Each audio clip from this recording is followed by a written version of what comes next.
backwards, and I was like, all right, that's where we're going. Backwards on purpose. All right. We are back on another Wisco Fanatics Wednesday. We are back today. We have 4 basketball games to discuss. So we have 2 Bucks games and 2 Badger games. So we have 2 Bucks games from before the All-Star break. We're also going to give a quick hit on where they go from here, kind of looking at the rest of the season. And then we're going to bring Mike back, who's back from his appendix surgery that he missed last week. So he's back, which we're excited about. It's good that he's back and healthy and everything. And we have the Badgers beating Michigan State at home and then losing to Ohio State on the road. So kind of a flip-flop from how we would, kind of expected things to go. But it happens that way sometimes, so we're going to hit the intro and get going. Welcome to another episode of the Wisco Fanatics Show, where we cover the Packers, Bucks, Brewers, and Badgers basketball and football teams from an optimistic and realistic perspective. Okay, so as I said, 2 Bucks games, 2 Badger games. So we're going to start with the Bucks, and we're going to go into last week, Wednesday, the second of the 2 matchups and the first of the back-to-back between Wednesday and Thursday with the Bucks and the Magic. So, Jake, what did you take away from last Wednesday? Well, the previous game that we ended our show on last week talking Bucks was a loss to the Magic, 118-99, and we had the newly acquired Cam Thomas. And he only played, 15 minutes, I believe it was, in that one. 13 even. 13, okay. Then you get to this next one, and he started the game 0 for 4. The Bucks they had a competitive start, I'd call it, but I don't know if they were dominating. But then Cam Thomas in the second quarter just absolutely started making some ridiculous shots. Finished the game with 34 points, 4 rebounds, 2 assists, 12 of 20 from the field, 4 of 6 behind the arc, including an exclamation point at the end of this one that made it really, really fun from damn near 40 feet. It was pretty close to 40 feet, 35, 40 feet, give or take. Other things that happened in this game, Dieng was absolutely phenomenal in this one. He was making himself available. First of all, he was ready to shoot. That's a sign of good coaching. So being a person that was kind of stashed away on the Thunder's roster, he was still getting that culture. He was still getting that coaching, and he brought that winning culture over with him. That's the difference between him and Cam Thomas. Cam Thomas was kind of looked at as a guy that was just supposed to score all the time on bad Nets teams, and Dieng wasn't playing because he was just on a loaded roster. I mean, the Thunder are just absolutely disgusting up and down, and if you need any more proof of that, just look at the last 2 games from a guy that was getting literally 0 minutes. So great job by him. 5 for 8 from behind the 3-point line, 6 for 10 overall. Not much to say about Bobby Portis or AJ Green, but have to talk about 2 other guys, and then I'll pass it off to you. Excuse me. Well, I have a couple more things I want to say. First thing I want to say is Kevin Porter Jr. had a phenomenal game, triple-double, 18 points, 10 rebounds, 11 assists. He had two blocks, and he was a team leading plus 11 from the field for the team. Plus minus. Something that I've complained about a lot this year is rebounding. The Bucks dominated the rebounding battle in this one, 147-30. They passed the ball well, 22 assists on 39 made shots is absolutely phenomenal. And they won the points in the paint, 38-26. One more person I want to mention is Jericho Sims, 17 points, 11 rebounds, 6 of 6 from the field. And he shot 100%, right? 6 for 6 is 100%. You know where the Bucks as a team shot 100% from the field? In the restricted area? The free throw line. Oh, the free throw line? Yep, that one too. 24 of 24 from the free throw line. That is something first of all, that's a lot of free throws to make, all of them. 24 free throw attempts. I should have looked it up now that I'm thinking about it out loud. Should have looked up the most free throw attempts for the Bucks as a team this year in any game. They were 2 off. Nope. I was going team history, so keep going and I'll say where I'm at. Okay. So I just wanted to mention the 24-24. In a game that you won by 8 points, you needed all of those makes. So, yeah, other than that, I mean, just a really, really good bounce-back win for the Bucks against a team that's ahead of them in the standings, and they're trying to catch at this point. So on that free throw note, that was the second most. That's why I held up the 2. That was the second most free throws made in team history when making 100%.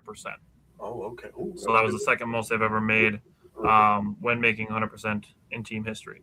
Looking at the game, you touched on Jericho Sims.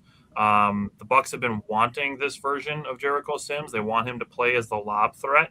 and that's what they got from him in this game. You mentioned he was 100% from the free throw line. The thing that stands out about me is not just the points for Jericho Sims, but also 11 rebounds. For Jericho Sims to come off the bench, actually. No, he started. Yeah, he started this game. Yep.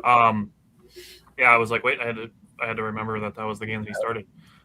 Dan, welcome back. Jericho Sims starting, giving you 17 and 11 is great without Ryan Rollins in this game. And then the next game, no Rollins, no Giannis, no Miles Turner. So looking at just, you mentioned Kevin Porter Jr. also, who had the triple-double. Between Jericho Sims, Kevin Porter Jr., and Miles Turner, those three had 29 rebounds. Orlando as a team had 30. Yeah.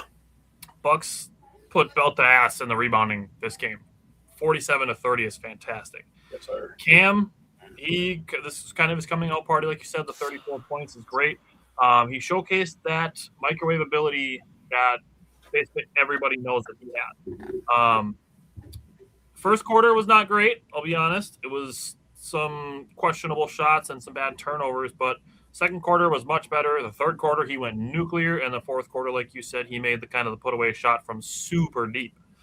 15 out of his 34 points came in that third quarter. And you and I talked about this, and we talked about it with Trage too. Just beware. I'm just putting us out there as a disclaimer that A, Cam Thomas isn't going to score 34 every game. That should be common knowledge. But B, we need to see a game where he's not shooting and making all the heat check type shots if he's going to keep shooting them, taking bad shots. So there's a difference between when you get on fire, chuck. Yep. That's why they call them heat checks. But when you're cold, that's not the time to take heat check type shots, which is why I was hesitant about adding Cam Thomas. So we have to see with him coming from Brooklyn to Milwaukee if that changes. That's going to be one of the biggest things that can potentially affect Cam Thomas helping the Bucks win, is if he's just going to become a black hole offensively when he's not shooting well, trying to shoot himself out of it, because in Brooklyn you can do that because nobody gives a shit if you win or lose. Mm-hmm. So that's something to keep an eye on. You mentioned Ousmane Dieng hit two super dirty step-back threes on the way to making 5 a career-high three-pointers in the game. He also hit a nice fadeaway mid-range to have 17 super efficient points and 3 rebounds in 22 minutes. Mm-hmm. I'm not expecting 17 points in 22 minutes every game from Ousmane Dieng either, but it was awesome. You mentioned Kevin Porter Jr., the triple-double. The Bucks went 24-24 from the free throw line. Kyle Kuzma did not shoot great, made a clutch layup. Miles Turner only took 4 shots. He hit a clutch 3. He had 5 points, 8 rebounds, and then 2 assists, steals, and blocks. Lastly, the rebounding, like I said, 47 to 30, only allowed 8 second chance points. That's fantastic. 15 turnovers is a little high, but 13 points off turnovers is livable. So really just a great game from the Bucks to beat a quality team. I'm not going to say a great team, but to beat a quality team, one that's above them in the standings. Then we go to Thursday, and it's like, okay, it's second of a back-to-back. Thunder were also on the second of a back-to-back, but the Thunder were at home, so I don't want to hear the Thunder were on a back-to-back. That's why the Bucks won, because the Bucks were also on a back-to-back, not to mention adding travel. And playing without Rollins already, which they were the night before, and they played without Miles Turner in this game also. So I don't want to hear who was out for the Thunder, because the Bucks are missing 3 of their starters also. So I don't want to hear any of that. Yes. Both teams were on the back-to-back. The Bucks were up 8. Oklahoma City tied the game at 40, and then the Bucks went on a 24-6 run against a very physical Oklahoma City team. Yep. That team gets away with playing more physical than anybody else does. Yeah, they have a different whistle, that's for sure. AJ Green came out hot, started 2 for 2. He finished 5 for 11 from the three-point line. He had 17 points, 2 rebounds, 3 assists, a steal. Dove on the floor multiple times too, which is something you love to see. That's something that we end up loving about certain players is hustle. And that's the version of AJ Green that I want to see. We talked about this on last week's show. When AJ Green is hitting his threes and he's aggressively hunting his threes, that opens things up for everybody else. Mm-hmm. It's an underrated part of his game, I think, actually. Yeah, he's becoming a really good competitor on the defensive end that people are not taking note of. So that's a great call up by you. We might second half of the season, second quote-unquote half, more like the second 40% of the season, we might have to do a little bit more film study again, kind of how we did in the beginning of the season, and just direct it toward A.J. Green and Ousmane Dieng. Mm-hmm.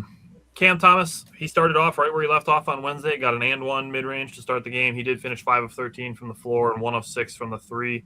That does mean he was 4 of 7 on twos. I do think he took better shots in the mid-range area than when he was choosing to shoot threes. So it's toss it up. I'm okay with just moving on without being happy or unhappy with that game. Only 10 turnovers. That's fantastic. Oklahoma City had 15 points off turnovers. That's pretty efficient by them. The Bucks did win points in the paint, 44-28. That's fantastic. Bucks had, this is probably my biggest takeaway of this game. Bucks had 7 guys in double figures, right? Nobody had over 20 points. Yeah, dude. That is insanely balanced scoring. I wrote down balanced scoring as well. So that is amazing to have 7 guys between 10 and 19 points. Yes. That's crazy. And the shot attempts. Yeah. As a team, the Bucks, 17 of 42 from 3, which is 40.5%, which is great. You had 5 guys hitting multiple threes. The only guy that I'm really looking at it is we got to get KPJ going from the 3-point line. In the last 5 games since he's been back, he's 2 of 18 from the 3-point line. Yeah. So if we can get him anywhere over 30%, and that's only going to open his game up already more than it already is. I think people are still underrating Kevin Porter Jr. and how he's orchestrating offense and playmaking for himself and others. Yes. Ousmane Dieng, he got to start versus his former team, absolutely balled out. He handled the ball well. He defended well. He passed well. He hit 3 shots at all levels of the floor, or all 3 levels of the floor. He hit shots.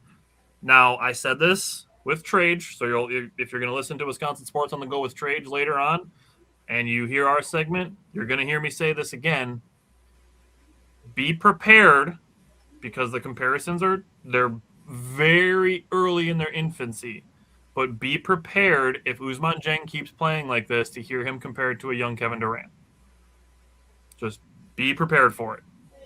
I'm not saying that Ousmane Dieng is playing like a top 5 pick or anything like that, but I'm just saying be prepared for the comparisons because that's how he's playing right now. Mm-hmm. So he played fantastic. He had 19 points and 1 point in the third quarter. He scored 8 straight by himself. He was 7 of 12 from the field, 3 of 6 from the 3-point line.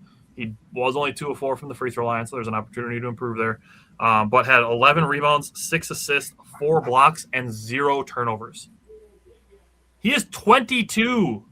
Yeah. And he just had a 19, 11, 6, 4 block, 0 turnover game against the most physical team in the league. I mean, you've talked about it. We've talked about it. The draft, I will say, and as a whole, the draft collection that John Horst has done has not been great, but that man can make some trades. Bro, the trade deadline is his bitch. Dude, straight up. mean, last year flipping Marjon Beauchamp and DeLon Wright into Kevin Porter Jr. and Jericho Sims, and then this year flipping Amir Coffey and Cole Anthony, turning it into $4.4 million in cash, and Ousmane Dieng.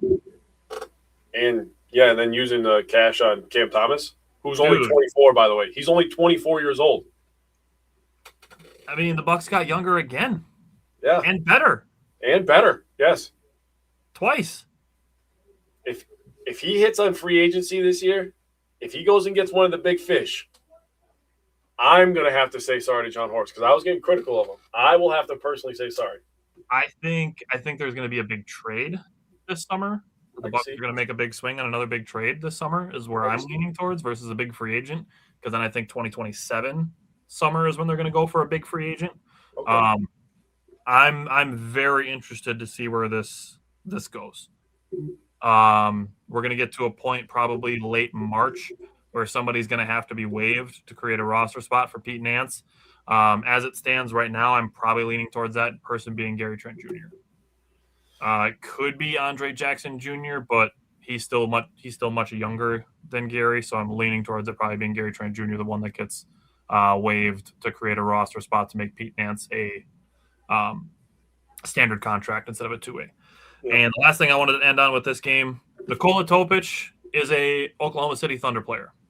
But that guy beat testicular cancer and a torn ACL in his first 2 years in the league and got to make his debut, got to score his first points. So even though we are not a fan of the Thunder and particularly the way that they play, that's still a great thing for a person.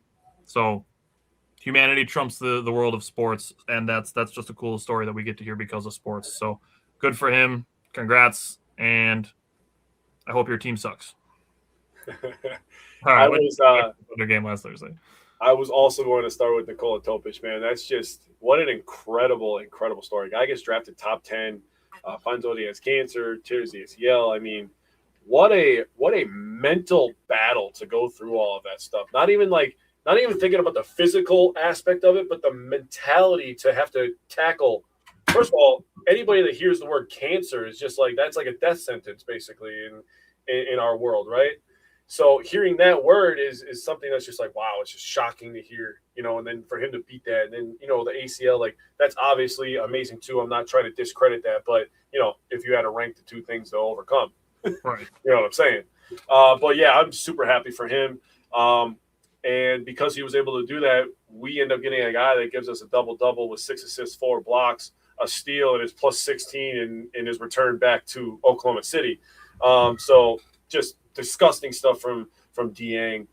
Like you said, handling the ball, blocking shots, getting tip passes, steals, and then being a one-man fast break on top of that. Yeah. With size. That is something that only Giannis and sometimes Kuzma are able to do at that size, I should say.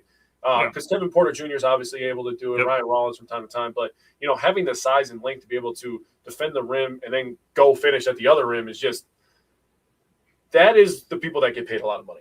Obviously, look at Giannis, Kuzma. Those are the people that everybody in the league is trying to find like 3 of. Yeah, and it looks very early on, but it looks as of right now we have 3 guys with that ability at that size. So that's awesome. Got to give a shout out to Bobby Portis. He led the team in plus 19. He did have a double. 6 of 11 from the field is efficient. 3 of 6 from 3 is efficient. 15 and 12, by the way, was his double, 3 assists as well. Pete Nance. So you said something about Pete Nance about how they're going to have to let somebody go so they can convert him from a two-way to a regular contract. That is also 2 years in a row that we've had to do that with somebody. Touche. So Ryan Rollins, Pete Nance, he's killing the trade deadline. I mean, he's doing everything in his power to make this thing work, honestly. And when I say he, I'm referring to John Horst. So really shout out to him for finding young talent and keeping the one, for our G League team to develop those guys, first of all, got to give a shout out to them. And then for those guys to continue to work and then earn a spot on this roster is you get an opportunity and you got to take it. That's just how life works, right? And wanted to say that the Bucks also won the rebounding battle again against a physical team. The Magic are a physical team. That's kind of their MO. They're physical. They play defense. Same thing with the Thunder. The Thunder are physical. They play defense, and the Bucks won the rebounding battle on both. So that shows me that the Bucks can be physical. When earlier this year, we're going to talk about the Badgers in a second year, and the Badgers and the Bucks are kind of on the same trajectory in the sense that early in the year they looked soft. They didn't want to rebound. They struggled in some areas, like turning the ball over for the Bucks case.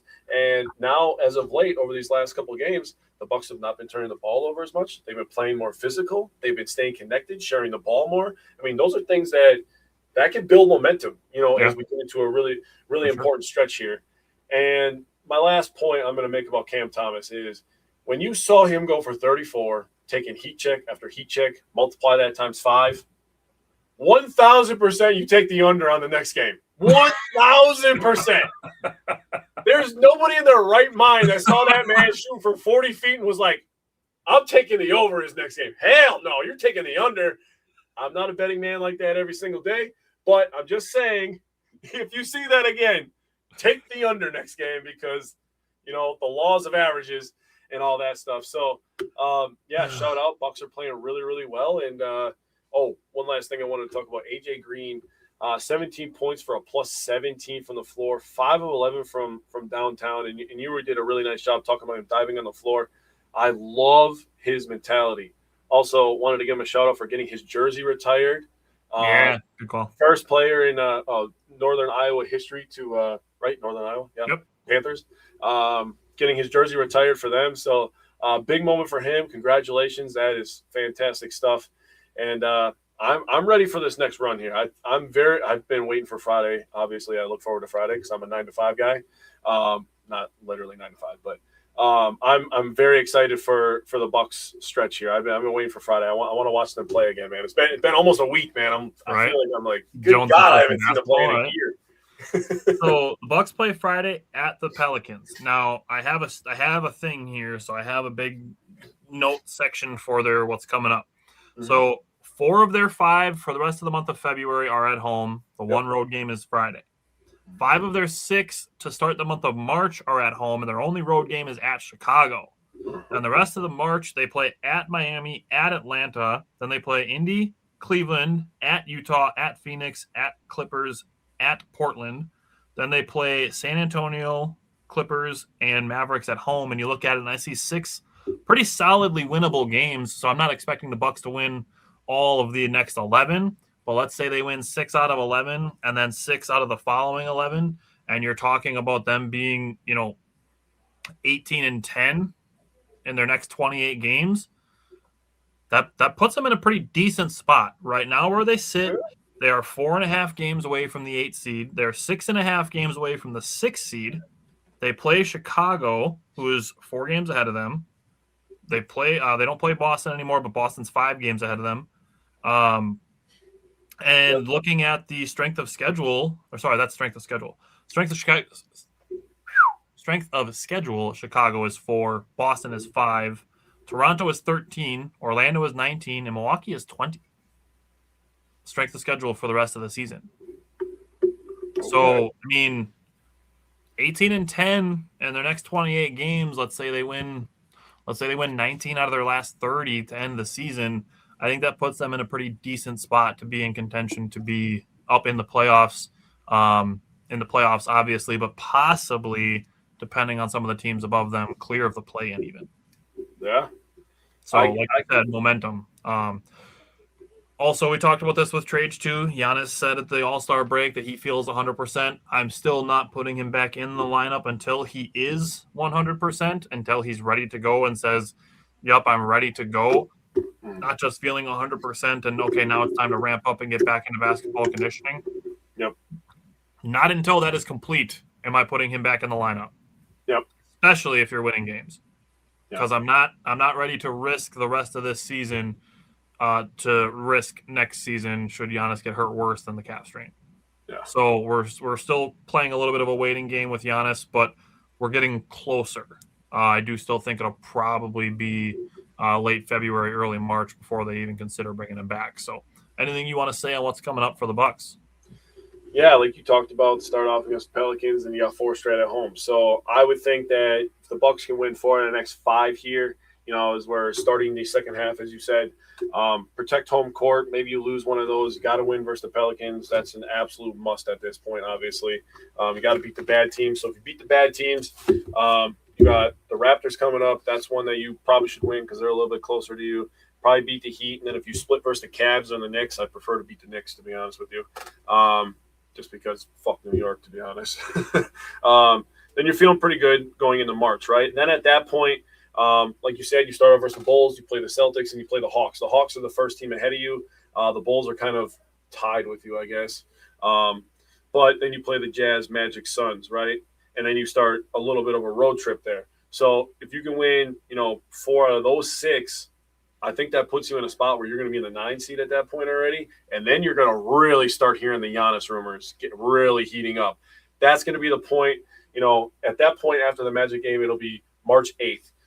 I think Giannis will be playing 5v5s by then because, he talked about it in his interview. Got to play 1v1s, got to play 3v3s, got to play 5v5s. And like you said, he talked about how if he wanted to, he could go out there right now. He feels 100%. And he's like, well, I'm not going to do that. Makes sense. Don't want to risk your future on an All-Star game. Right. But by March 8th, Giannis, if the Bucks are continuing this trend of winning games, getting themselves in the play-in, I absolutely think they can avoid the play-in, honestly. With everything considered, they do play the Celtics twice. They play the Celtics on the 2nd of March and the 4th of April, I believe, if I remember correctly. But you play the Hawks twice, who are ahead of you. You play the Bulls, you play the Heat, you play the Magic, you play the Pacers yet, play the Cavaliers. I mean, you've got a lot of games against teams that are right there with you. You play the Heat.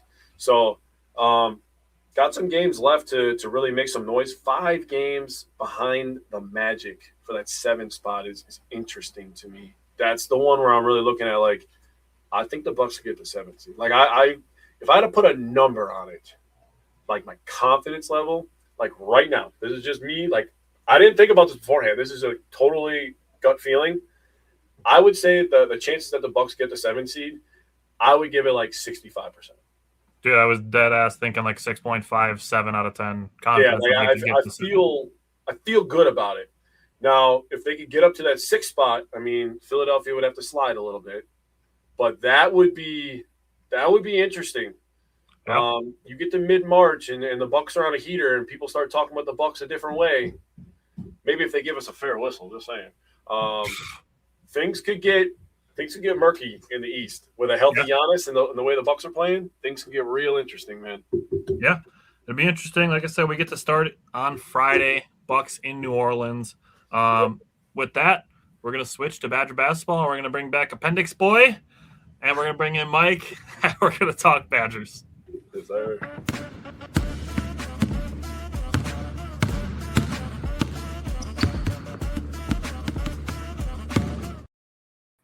All righty, Mike, welcome back. So normally Jake and I, are bad news first, good news second guys this week, but we get it the other way around. So we get Badgers, Michigan State. We get the fun one first. So, Mike, welcome back. What did you take away from the guards in the big win against Michigan State?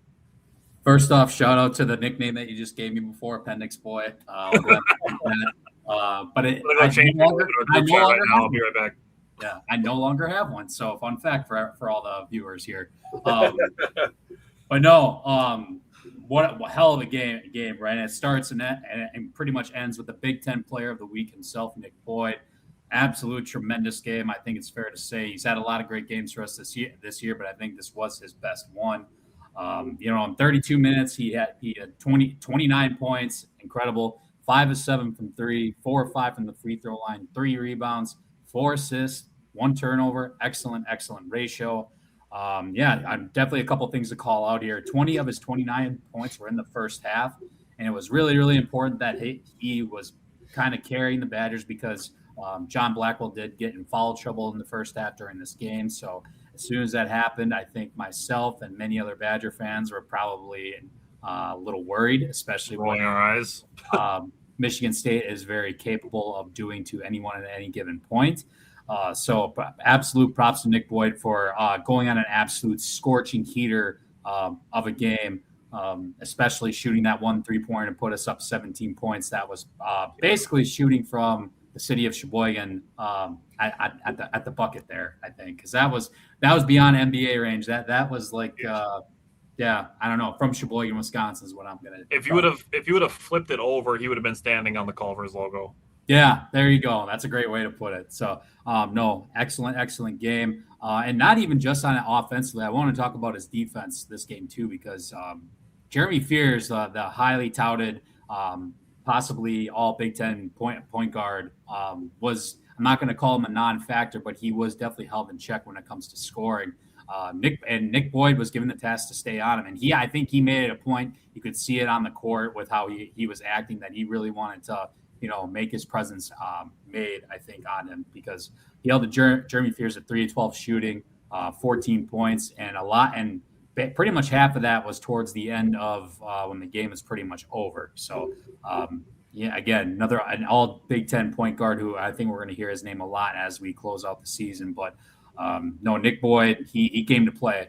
And I think I mentioned this before in previous shows. I think it's very important. We got a lot of guys on this team that lead by example and everything, but they're not necessarily vocal. I think Nick Boyd brings that leadership in terms of being vocal. Obviously, he shows a lot of getting into it with the crowd and whatnot. He likes to do that for quite a bit in comparison to everybody else. So just leading by example in that regard, I think that helps bring another edge to this team as well, to get that extra couple minutes out of each player, extra juice exactly what you said. So excellent game. His experience that he brings, the vocal leadership, I think that was a big point into this game as well, because obviously it was important for tournament reasons. So then just to close it out, Jack Janicki got 11 minutes, had one bank-in three-pointer, and he did get 3 rebounds for us. Obviously, we'd like to see a little bit more from him as the season progresses.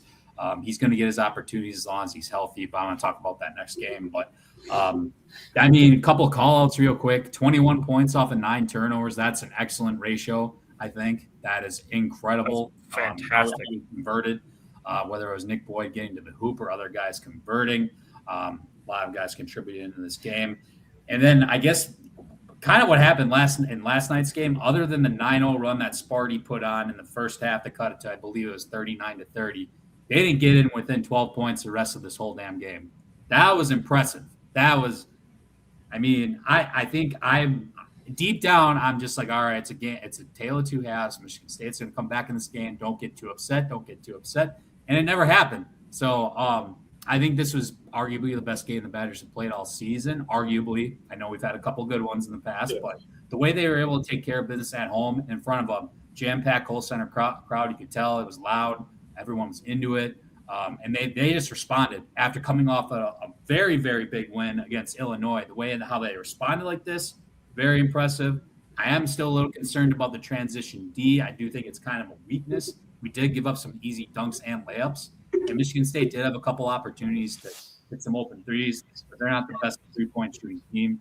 So it is what it is there. But, going forward, just for something to look out for there. I did definitely put it in my notes that the Badgers stayed locked in the second half, which was great to see. The 51 points that they scored in the first half was the most that Michigan State had allowed this season. The previous high was 42, so that was awesome. The thing that stood out to me about the beginning of this game was how fast the pace was. Even compared to how the Badgers have played compared to how they used to play, this game was fast. And it worked out for the Badgers. They started 5 for 5 from 3. They had a 15-0 run at one point. Nick Boyd scored 8 of the 15 in that run. But like Mike said, John Blackwell did have 2 fouls early. I don't think the second one should have been a foul, but it is what it is. We are used to basketball teams in Wisconsin not getting great officiating. Going into the second half, I said this to you guys. I'm like, okay, so Nick Boyd carried the first half. John Blackwell didn't play a lot of the first half. That means Blackwell's going to come into the second half fresh. And he was. He was scoring efficiently. He was scoring patiently. He scored 19 of his 24 points in the second half. He made 4 out of 9 threes and 8 of 8 at the free throw line. Fantastic stuff from John Blackwell. Andrew Rohde started 2 for 2 from the three-point line. Thank you. Had 3 assists. Could have had 4. I think Bielowskis kind of fumbled a good pass that Rohde had. But he played solid on-ball defense as well with 2 steals.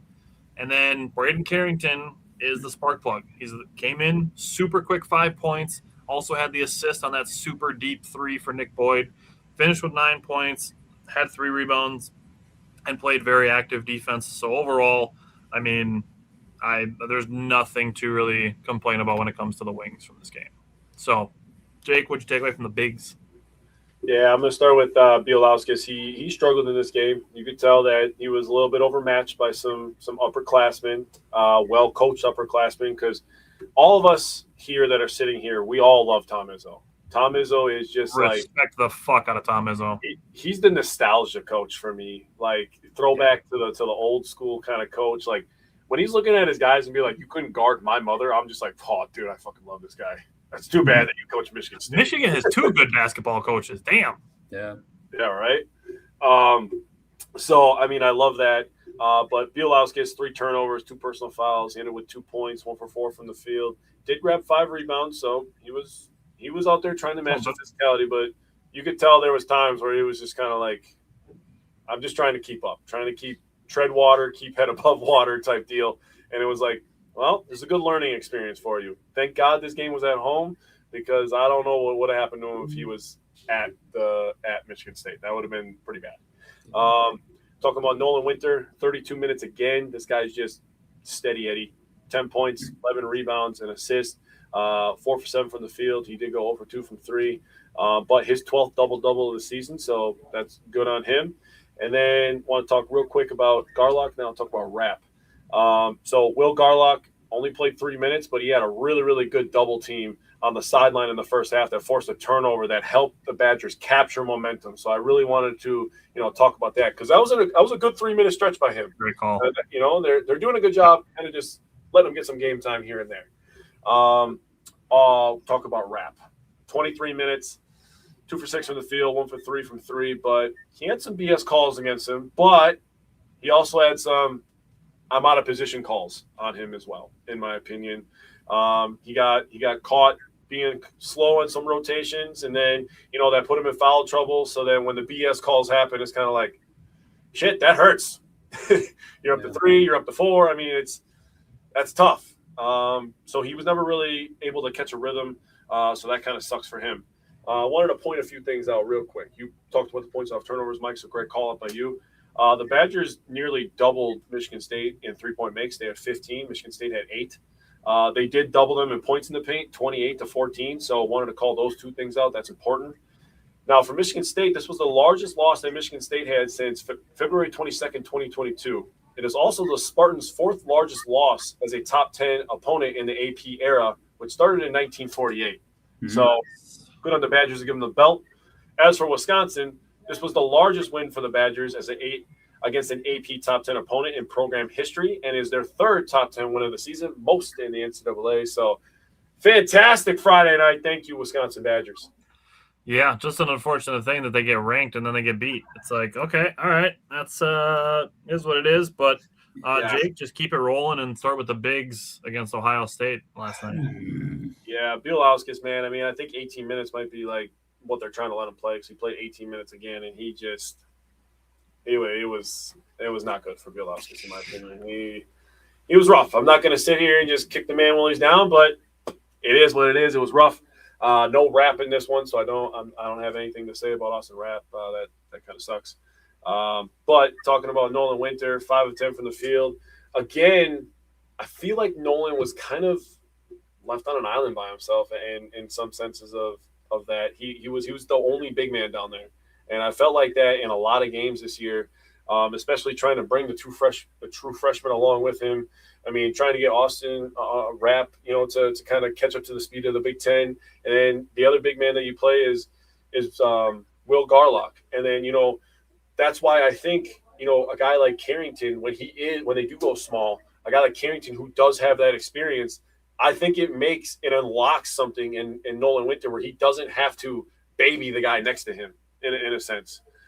And that's why he plays so much smoother in those situations. But, still 10 points, 7 rebounds for him. But, yeah, the Badgers had a 6-4 lead with 17 minutes and 53 seconds in the first half. That was the last time we saw the Badgers with a lead in this game, because they got absolutely fucked up the rest of this game. It was – Ohio State played desperate. I mean, everybody was talking about it.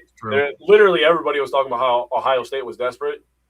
They looked desperate. They looked hungry, where Wisconsin was kind of like, yeah, we just got a couple top 10 wins and we're ranked, so we're kind of full over here. We don't need any more food. It kind of felt like that in a lot of ways, and Iowa's going to be coming off a win where they just beat a top 10 ranked opponent in Nebraska on their court, so Iowa's going to be feeling the same way Wisconsin felt going into Ohio State, but they're coming to us. So I expect a much better showing from the Badgers, being brought back down to earth, playing against Iowa in their next game. I did get a vibe a little bit too that maybe they were looking ahead to Iowa a little bit. Yeah. Just the way that early in the game, I mean, Ohio State, their passing was way better than the Badgers. Nolan Winter, in my opinion, missed some easy buckets that I would expect him to make. He would probably tell you the same thing. Badgers started 1 of 8 from the 3-point line. They finished 7 of 26. They just truly lived and died by the 3. And then finished 8 of 16 from the free throw line, which is just gross. Like, yeah, you lost by 17, and even if you make all your free throws, you still lose by 9. But damn, 8 of 16 is gross. Yeah. And back to the passing point, looking at starting with John Blackwell and Andrew Rohde, I'm just going to put this in there. Both of them had some ugly second half turnovers. Just some of the worst turnovers that you'll see. Just horrible passes and ill-advised passes. Like Blackwell had one where he started to pass the ball, tried to hold on to it and basically just had to drop it and watch it go out of bounds because he couldn't touch it. And Andrew Rohde, the Badgers had basically a 2-on-1. The guy was in between them, so they were all kind of running even. So what should have been a transition basket, and Andrew Rohde threw a ball from the wing to the opposite corner when he needed to throw it to the block. So just a pretty rough look. The two of them were 2 out of 3 starters who had 3 turnovers. And Wisconsin allowed 16 points off turnovers to Ohio State last night. Looking at John Blackwell, he had the Badgers only 3 in the first half. He finished 5 of 11, which is okay from the field. He finished 2 of 5 from the 3-point line, which is good, and 2 of 4 from the free throw line, which is bad. He had 14 points, 6 rebounds, 4 assists, but 3 turnovers and a steal. Rohde. Andrew Rohde was 0 for 1 from the field, 0 for 1 from 3, 1 for 2 from the free throw line, had 1 point, 1 rebound, 1 steal, 1 block, 3 assists, and 3 turnovers. Andrew Rohde had a 1-1, 1-1, and a 1-to-1 turnover assist ratio. He's the one. He's going to be the one that's out of the starting lineup if you look at the way that Braden Carrington played last night. Yeah, he might be. To your point on Nolan Winter playing better when Braden Carrington's playing next to him, last night, case in point, Nolan Winter started playing a little bit better, like you said, when Braden Carrington was in the game. He played really good on-ball defense in the first half. He was one of the only consistent offensive players in the entire game. Had a team-high 20 points. 18 of them came in the second half. He finished 5 of 12 on threes, which is great. Had a steal, 2 blocks, a rebound, and 2 assists. And I put in my notes, if Greg Gard ever considered starting him, now is the time. The Badgers have Sunday against Iowa. They have Wednesday at Oregon and Saturday at Washington, and then the Big Ten tournament. So if you want to consider starting Braden Carrington over Andrew Rohde, which I'm on board with, even if you want to consider getting nuts and starting him over Alexis Piliauskas, I don't hate that idea. They have 2 games in March, by the way, before the Big Ten tournament. Okay. They play Maryland the rest of February. And then they end against Purdue. That's right. I forgot about that one. And Purdue. I only looked at the rest of February. But, it puts you a little bit small, which in the Big Ten you might not be able to get away with. You might be able to get away with it in the March Madness tournament. But if you want to do it, now is the time, because I'd want to have him have some time to get acclimated before we get to the Big Ten tournament and the March Madness tournament. So that's where I'm at with the wings. Mike, what'd you take away from the guards? I mean, it doesn't really get too much better over here regarding last night. Nick Boyd looked like a completely different player, if we're going to be honest, in comparison to the week before. Definitely looked way disjointed. I'm going to give props to Ohio State from a schematic standpoint, kind of similar to what, even though we did beat them twice, kind of like what's similar to what Minnesota did in terms of the zone defense. If you go back to those kind of games, that definitely slowed us down and put us in a funk. Nick Boyd, I think for sure, first and foremost, if you go back to even those games and even last night, with the types of defenses that these teams are playing, it slows him down quite a bit. He can't necessarily get to the hoop nearly as easy as a team that goes man-to-man, for example. Teams that make Wisconsin play in like the half court, I feel like don't necessarily have an advantage, but they're definitely going to be in the ballpark of the game itself. I think that's what we could take away, whether that's playing against a team like Indiana. Or that's where the Badgers end up with 70 points instead of 90. Yeah, that too. Again, just going back to playing in the half court. And Ohio State also did a good job of having long possessions too. I think for the most part, there wasn't really like too many 5 seconds in they get a bucket. They took their time on a lot of their stuff. Devin Royal was sensational, even though he goes and shoots 4-7 from the 3-point line. And then prior to that, he was 2 of 25. I saw that too. Stuff like that. You know what I mean? But, it is what it is. Anyway, Nick Boyd, not the greatest day. 33 minutes, 14 points, 6 of 15 shooting, 0 of 4 from 3, 2 of 4 from the free throw line, 3 rebounds, 0 assists, and 3 turnovers. That's a no-no. We cannot have a Nick Boyd like that going forward at all. He didn't score until 8-10 in the first half, and he only had 2 points, I believe, in the first half as well. this guy's not – he's definitely not off the hook. I know as a team we didn't look well. Braden Carrington's the one exception I think you can make that did look pretty good for the most part, but it's a team game for a reason, right? But I'm hoping this is kind of one of those games where, you know, we literally watch the tape maybe once, throw it in the fire after that, and move on. Because this looked nothing. We looked disjointed. We looked like we weren't necessarily interested, I think, at some point, specifically in that first half. But yeah, and I wanted to give a quick shout out to Hayden Jones, I guess, if there was a little bit of optimism, I guess, if you're going to watch the whole 40 minutes of this game, there was a lineup in which Hayden Jones, he got 16 minutes, but at one point in the second half, when Hayden Jones was in there, it was the best lineup that they could go with. So in 16 minutes, he did have 6 points, 4 rebounds, 1 assist. You want to talk about efficiency as a sub going out there? That's a pretty good game for the most part. Did miss 2 free throws, but grand scheme of things, you lost by 17. And this is one thing to look up at if you're looking at one of the bench players going forward, who is also another true freshman on this team. So very encouraged by that. Maybe we'll see a little bit more of him because Jack Janicki, he played 10 minutes. He got 2 points off of a missed shot by, I think it was Braden Carrington. But just good hustle. But yeah, pure hustle. 1 rebound, 1 assist. Did leave the game with an undisclosed injury. I haven't heard anything about that. He was in street clothes in the second half. So yeah, I haven't seen I'm sure we'll hear more as we progress to the weekend here, and we'll go from there. I mean, call-outs overall. I mean, I think we've seen how hot this team how high of a ceiling they can have. And I think we also know the floor, and it can be pretty freaking low if we don't. Yeah. So, I mean, obviously we need Austin Rapp back. I mean, he was the difference maker in the first time that we played Ohio State, but obviously going forward, we're going to need him if we're going to make a run at this. You know, we got 5 games left in terms of seeding. If we want to stay off of that 8 to 9 seed line, I think we got to get 4 out of 5 personally. Iowa's a quad 1 win if we get that at home on Sunday. So that's going to be a nice little leeway into going out west to Washington and Oregon. You get Maryland at home on Senior Day. That should be a win. And then you close it out with Purdue. Bare minimum 3, even though I wouldn't hate that. I would love to get 4 out of 5 in this stretch. If we get 4 out of 5, I think we put ourselves for sure at that 6 seed line personally when the season closes out. Love to hear your guys' opinion on that, but I think that's where we're going to end up if it ends that way. But if we can get that 6 seed, I would feel okay, getting into the Big Ten tournament and then, going from there. So looking at that specifically, I'm probably going to wait to see what happens with the Iowa game before I starting to look at Ken Pom and where they're going to kind of shake out as far as seeding goes, just because looking at the 5 games, I do think Iowa is the second most important out of the 5. Obviously, if they could beat Purdue, that would be massive.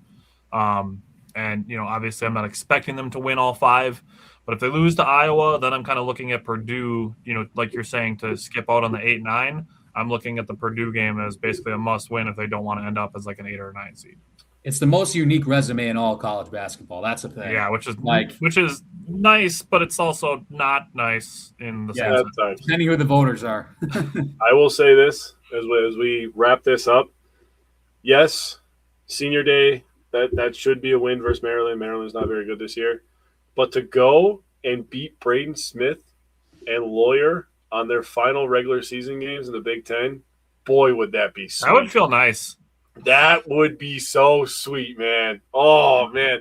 I hate Purdue only in basketball. I can't hate them in football because they suck ass. They've been but in basketball, they're good. So I hate them in basketball. Yeah. They kind of replaced Ohio State. Like Ohio State, I hate them in football. I don't hate them as much in basketball. You know what I'm saying? So it switches. See it. All righty, so that's what we got. Next week, we'll only have 1 Badger game recap. Also, next week, Tuesday, Jake and I have a Packers show. We're going to have a bunch of free agents and a couple trades. So Jake and I each have 15 free agents on each side of the ball. Yep. So between the two of us, you're going to be hearing 30 free agents. We're also going to discuss who's a free agent for the Packers and then give 3 trade targets that we would like to see for the Packers. So Packers show Tuesday. We'll be back again next Wednesday discussing more basketball, and we are getting closer now that spring training is getting roaring to planning our Brewers primer. So keep an eye out for that as well, probably in the next month here or so. But other than that, go Badgers, go Bucks, and we'll see you guys next Wednesday. Later, guys. Later.